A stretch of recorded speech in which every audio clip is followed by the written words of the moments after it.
दोनों पार्टियों का दिन रात एक ही काम है, गाली दो, गाली दो और गाली दो। भारतीय जनता पार्टी के नेताओं से आप कुछ भी पूछिए, उनके मुंह से गाली के अलावा कुछ नहीं निकलता। सिखों के खिलाफ उनको खालिस्तानी कह के अपमानित किया जाए, किसान बोले तो लाठियों से पीटा जाए। अरे भैया शिक्षा पे बात कर लो, नहीं नहीं नहीं नहीं नहीं, शिक्षा से तो कोई मतलब नहीं, हमें तो झगड़ा कराना है। हिंदुस्तान के बड़े बड़े भ्रष्टाचारी आज किसके साथ हैं? मोदी जी, यहाँ तुम्हारी दाल गलने वाली नहीं है, याद रखना। एक बार 3 आए हो, एक बार 8 आए हो, अब की पूरी तरीके से साफ हो जाओ। कहते थे केजरीवाल में भाजपा कोई स्कूटर पार्टी बना। झूठ और झगड़े की मिसाल है भारतीय जनता पार्टी। सबसे महत्वपूर्ण बात आम आदमी पार्टी के बारे में क्या है? भारतीय जनता पार्टी चुनाव मैदान में है, कांग्रेस पार्टी चुनाव मैदान में है। दोनों पार्टियों का दिन रात एक ही काम है, गाली दो, गाली दो और गाली दो। भारतीय जनता पार्टी के नेताओं से आप कुछ भी पूछिए, उनके मुंह से गाली के अलावा कुछ नहीं निकलता। क्या ऐसे लोगों के हाथ में दिल्ली का भविष्य सुरक्षित है क्या? नहीं। जोर से बोलिए, सुरक्षित है क्या? इन गालीबाजों के हाथ में दिल्ली का भविष्य सुरक्षित है क्या? नौजवानों का भविष्य सुरक्षित है क्या? माताओं बहनों का भविष्य सुरक्षित है क्या? हमारे बुजुर्गों का भविष्य सुरक्षित है क्या? और सबसे बड़ी बात, इस देश, इस दिल्ली के भविष्य, हमारे नौनिहाल, हमारे बच्चे, उनका भविष्य सुरक्षित है क्या? तो एक पार्टी है जिसके पास बताने के लिए कुछ नहीं। उनसे आप पूछिए, क्या करना चाहते हो दिल्ली के लिए? तो कहते हैं झगड़ा कराना चाहते हैं। क्या करना चाहते हो दिल्ली के लिए? हिंदू मुसलमान का झगड़ा हो, सिखों के खिलाफ उनको खालिस्तानी कह के अपमानित किया जाए, किसान बोले तो लाठियों से पीटा जाए। अरे भैया शिक्षा पे बात कर लो, नहीं नहीं नहीं नहीं नहीं, शिक्षा से तो कोई मतलब नहीं, हमें तो झगड़ा कराना है। हमने देखा इसी दिल्ली के अंदर, देश की राजधानी दिल्ली में भारतीय जनता पार्टी के लोगों ने चुनाव के बाद 5 साल पहले दिल्ली को नफरत की आग में झोंकने का प्रयास किया। ऐसी पार्टी की जमानतें जब्त करानी है दिल्ली के अंदर, और हमें बात करनी है शिक्षा पे, स्वास्थ्य पे, बिजली पे, पानी पे। भाजपाई राष्ट्रवाद के बारे में बोलते हैं, इससे ज्यादा मजाक मुझे कुछ नहीं लगता। प्रधानमंत्री राष्ट्रवाद के बारे में बोलते हैं, बीजेपी के लोग राष्ट्रवाद के बारे में बोलते हैं। वो पार्टी जिसने नवाज शरीफ के बर्थडे का केक काटने के लिए प्रधानमंत्री बिना बुलाए चले गए थे, वो पार्टी जिसने हिंदुस्तान में आतंकवाद फैलाने वाले संगठन आईएसआई को पठानकोट में बुलाकर हमारे शहीदों की जांच कराने का काम किया, वो पार्टी जिसने भारत के प्रधानमंत्री के तौर पे नरेंद्र मोदी ने पहली बार पाकिस्तान के प्रधानमंत्री को अपने शपथ ग्रहण समारोह में बुलाने का काम किया, वो पार्टी जिनके पूर्वजों का इतिहास अंग्रेजों के साथ मिलकर क्रांतिकारियों की गद्दारी करने का है, वो कभी भी राष्ट्रभक्त और राष्ट्रवादी नहीं हो सकते हैं, याद रखें। ये लोग राष्ट्रवाद की बात करेंगे जो अंग्रेजों की दलाली करने का काम करते थे। इतिहास पढ़ लेना उठा के इनके मुंह से राष्ट्रवाद की बात अच्छी नहीं लगती। दूसरी बात, भ्रष्टाचार के खिलाफ बोलते हैं भाजपा।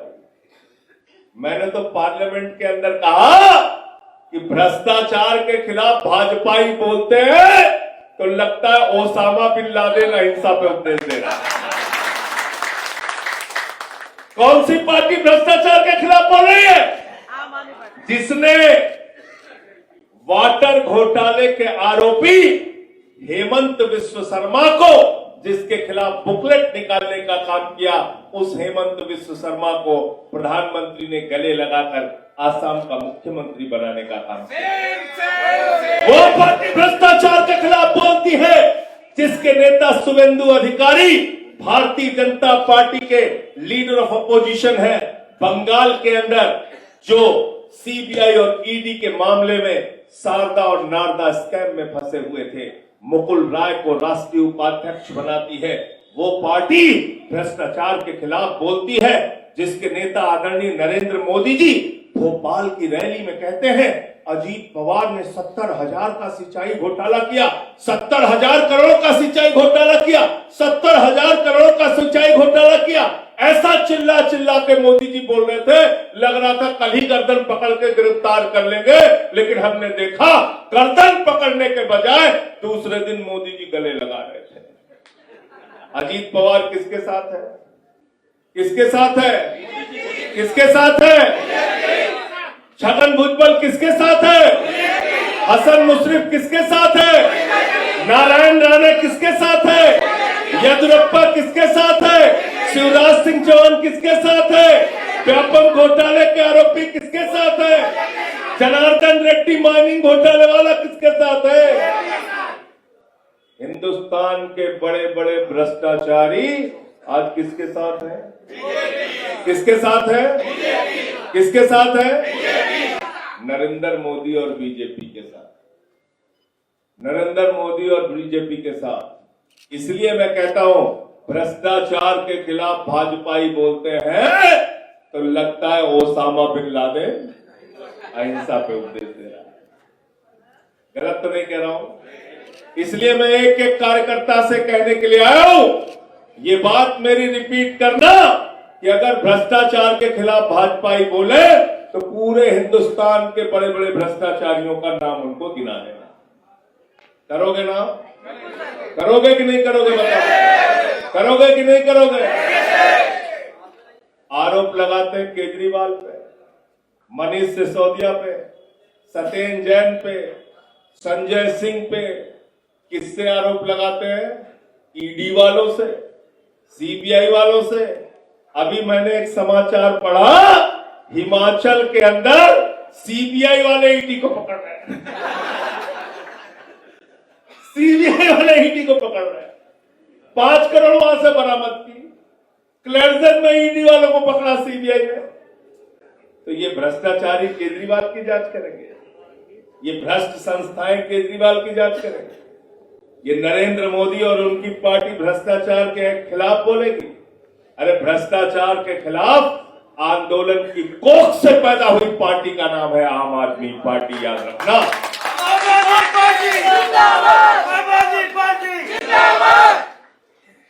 हमने लड़ाई लड़ी है भ्रष्टाचार के खिलाफ और हिंदुस्तान के पहले मुख्यमंत्री अरविंद केजरीवाल, जिन्होंने अपने मंत्रिमंडल के एक मंत्री को एक मामला उनके संज्ञान में आया तुरंत निकाल के बाहर करने का काम किया। हिंदुस्तान के एक नेता का नाम बताओ। आप भ्रष्टाचार के खिलाफ बात करते हैं, ये भाजपा ही बोलते हैं भ्रष्टाचार के खिलाफ। प्रधानमंत्री का भाषण में सुन रहा था, 43 मिनट में 39 मिनट सिर्फ केजरीवाल को खाली दे रहे हैं। कह रहे हैं आपको, कह रहे हैं आपदा। तो वीरेंद्र गोयल जी से मैंने पूछा इसका क्या मतलब है, तो बोले मोदी जी कह रहे हैं दिल्ली आपदा, यानी कि दिल्ली आम आदमी पार्टी वालों है कि नहीं है ना? मोदी जी यहां तुम्हारी दाल गलने वाली नहीं है, याद रखना। एक बार 3 आए हो, एक बार 8 आए हो, अब की पूरी तरीके से साफ हो जाओ। गलत तो नहीं कह रहा हूं? गलत तो नहीं कह रहा हूं? ऐसे ही अहंकार की भाषा बोला था 2015 में ओझा जी, मुझे याद है आज भी, हमारे कार्यकर्ताओं को भी याद होगा। प्रधानमंत्री जी 2014 का चुनाव जीत के आए लोकसभा में, हरियाणा जीत के आए, महाराष्ट्र जीत के आए, झारखंड जीत के आए, अहंकार से लबरेज थे। इसी रामलीला के मैदान में 2015 के अंदर आए और मोदी जी ने कहा ये केजरीवाल तो बदनसीब है, इसको वोट मत देना, इसको जंगल में भेज देना, मैं नसीब वाला हूं, मुझे वोट देना। मैंने उसी दिन कहा था, प्रधानमंत्री जी ये लोकतंत्र है, ये जमहूरियत है, ये डेमोक्रेसी है, यहाँ जनता मालिक होती है। जनता जिसको चाहती है वो विधानसभा में जाता है, जनता जिसको चाहती है वो संसद में जाता है, जनता जिसको चाहती है वो मंत्री, मुख्यमंत्री और प्रधानमंत्री बनता है। और दिल्ली की जनता ने 2014-15 के अंदर अरविंद केजरीवाल को 67 सीटें देके विधानसभा में भेजा और भारतीय जनता पार्टी को 3 सीट देके जंगल में भेजने का काम। दिल्ली में लोग मजाक उड़ाते थे, कहते थे केजरीवाल ने भाजपा को स्कूटर पार्टी बनाया। मैं पूछा क्या मतलब इसका? बोले इसके एक स्कूटर पे 3 विधायक बैठो, विधानसभा चले जाओ। हमने कहा उसमें तो उसका कटने का चालान कटने का डर है। बोले तो भैया ठीक है, आपकी 2-1 पे पहुंचा देंगे, चालान नहीं कटेगा। तो साथियों और दोस्तों, आप लोगों को पहली बात हौसले के साथ सर उठा के आम आदमी पार्टी के लिए प्रचार करना है। इन भाजपाइयों के किसी भी दुष्प्रचार से झुकना और डरना, इनके दुष्प्रचार से झुकना और डरना। अवध ओझा एक पढ़े लिखे इंसान है, शिक्षा के क्षेत्र में इन्होंने नाम कमाया है और आम आदमी पार्टी ने मनीष सिसोदिया जी ने उस विधानसभा क्षेत्र की जिम्मेदारी इनको दी है जहां से कि शिक्षा क्रांति की शुरुआत हुई थी। पड़पड़गंज से ऐसे व्यक्ति को जिताकर भेजना और दिल्ली के अंदर हम एक उदाहरण प्रस्तुत करने का काम करेंगे। जो शिक्षक हैं, जो पढ़े लिखे लोग हैं, जो अच्छे लोग हैं, उनको राजनीति में आगे बढ़ाने का काम हम लोग करेंगे। अब आते हैं काम की बात करते हैं, काम की बात करते हैं, काम की बात जिससे भाजपा वालों को कोई लेना देना नहीं। दिल्ली के अंदर आम आदमी पार्टी का कार्यकर्ता जाता है, लोग पूछते हैं क्या काम किया, कहते 200 यूनिट बिजली फ्री किया, 400 यूनिट बिजली आधे दाम पे किया। भाजपा वालों से पूछते हैं क्या काम किया, बोले 2 करोड़ नौकरी का मोदी जी ने वादा किया था 2014 में, 22 करोड़ नौकरी मिलनी थी, आज तक 2 नौकरी किसी को नहीं दे पाया। बोलो दे पाए क्या? दिया क्या नौकरी? क्या बोले? 10 साल के बाद बोले बेटा अग्निवीर बन जाओ, सूनी पे चढ़ जाओ, 17 साल में सैनिक बनो, 21 साल में रिटायर हो जाओ। बाप नौकरी करेगा, बेटा रिटायर होकर घूमेगा। बोले बापूजी क्या कर रहे हो? बापू ने पूछा बेटे क्या कर रहे हो? मेरे पापा पेंशन मिल रही है। लेकिन पीछे से ओझा जी ने कहा आपको पता नहीं, शायद अग्निवीर को पेंशन भी नहीं मिलेगी, पेंशन भी नहीं मिलेगी। यही क्लियर किया इन्होंने, बताया मुझे। बोले अग्निवीर इसका मतलब हिंदुस्तान के नौजवानों के भविष्य के साथ खिलवाड़ है। अग्निवीर इसका मतलब उनके पेट पे लात मारने का काम बीजेपी ने किया है। अग्निवीर मतलब नौजवानों के पीठ में छुरा मारने का काम किया है। चलो हम वो भी बर्दाश्त कर लेते, आपने नौजवानों के पेट और पीठ पर छुरा मारा, लेकिन मुझे अफसोस है कि आपने भारत माता के साथ, भारत की सीमाओं के साथ, हमारी सुरक्षा के साथ गद्दारी करने का काम किया है। सेना को कमजोर करके 4 साल के अग्निवीर की योजना को लागू करके इसको कोई भी राष्ट्रभक्त हिंदुस्तानी कभी भी माफ नहीं करेगा। गलत तो नहीं कह रहा हूं, गलत तो नहीं कह रहा हूं। अग्निवीर योजना ला के धोखा देने का काम किया। आम आदमी पार्टी के कार्यकर्ता से पूछिए, वो कहेगा पानी फ्री किया केजरीवाल जी ने, वो कहेगा फरिश्ते स्कीम लागू किया। क्या है फरिश्ते स्कीम? रास्ते में किसी का एक्सीडेंट हो जाए तो उसको छोड़ के भागना नहीं, उसके लिए फरिश्ते बन जाना, उसको उठाना, गाड़ी पर बिठाना, किसी भी प्राइवेट हॉस्पिटल में ले जाके एडमिट करा देना। 2000 रुपए भी पहुंचाने का केजरीवाल जी देंगे और इलाज में 50 लाख भी खर्च हुआ तो ये हमारी फरिश्ते स्कीम।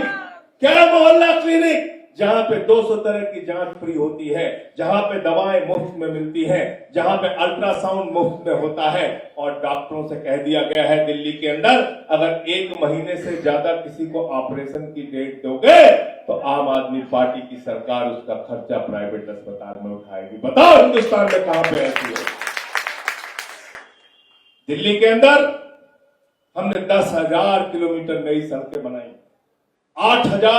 6,800 किलोमीटर की सीवर लाइन बिछाई, 4,000 किलोमीटर के वाटर पाइपलाइन हमने बिछाया, मेट्रो का नेटवर्क 200 किलोमीटर था उसको 450 किलोमीटर तक पहुंचाने का काम किया, 553 मोहल्ला क्लिनिक खोलने का काम किया, 22,000 नए क्लासरूम बनाने का काम किया।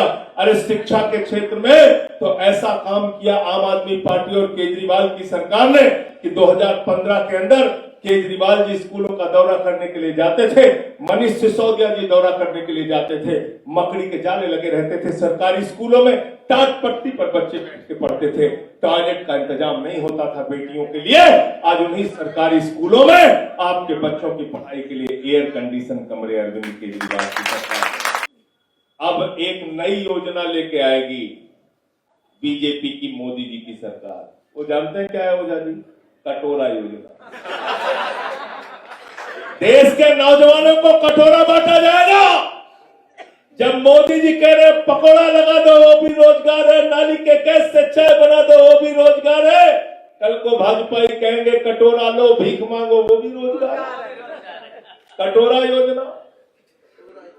फिर क्या बोले इतना काला धन लाएंगे, इतना काला धन लाएंगे, इतना काला धन लाएंगे, हवाई जहाज में लाद के लाएंगे, ट्रैक्टर पे लाद के लाएंगे, बैलगाड़ी पे लाद के लाएंगे, और हर आदमी को कितना दे देंगे? सबको याद है, कोई भूला नहीं? गोयल साहब आपका आ गया? नहीं आया, किसी का नहीं आया। हमारी बहनें यहाँ जो बैठी हैं इन्होंने अपने पति से छिपा के 1,500 की नोट संदूक में रखी थी और ये सोचा था कि जब बेटी की शादी होगी तो ये पैसा काम आएगा, घर बनवाना होगा तो ये पैसा काम आएगा, कोई घर में बीमार हो जाएगा तो ये पैसा काम आएगा। नरेंद्र मोदी जी ने कहा माताओं और बहनों वही काला धन है, लाइन में लगे, वो भी खाली करा लिया, वो भी खाली करा लिया। खाली करा लिया कि नहीं करा लिया? बताइए। बदला लेना नहीं लेना? पेट्रोल महंगा कर दिया, डीजल महंगा कर दिया। क्या कहते थे इनकम टैक्स खत्म हो जाएगा देश भर में, पेट्रोल तो 50 रुपए का बिकेगा, डीजल 40 रुपए का बिकेगा। ऐसा फ्रॉड किया इस देश की जनता के साथ। किसानों को बोला फसल का दाम दोगुना हो जाएगा, देश के लोगों को बोला 15 अगस्त 2022 तक सबको पक्का मकान मिल जाएगा। सारी चीजों पे झूठ बोला। मैं मोदी जी के बारे में एक ही बात कहता हूं, मोदी जी के अंदर कोई हुनर हो ना हो लेकिन गंजे को भी कंघी बेच सकते, सेल्समैन बहुत अच्छे हैं, गंजे को भी कंघी बेच सकते, इतना हुनर है। इसीलिए मैं बीजेपी के बारे में कहता हूं झूठ और झगड़े की मिसाल है भारतीय जनता पार्टी। भाजपा का क्या नाम है? भारतीय झूठा। भाजपा का क्या नाम है? भारतीय झगड़ा। भारतीय झूठा, भारतीय झगड़ा, भारतीय झूठा, भारतीय झगड़ा, झूठ और झगड़ा, दो काम कराना है।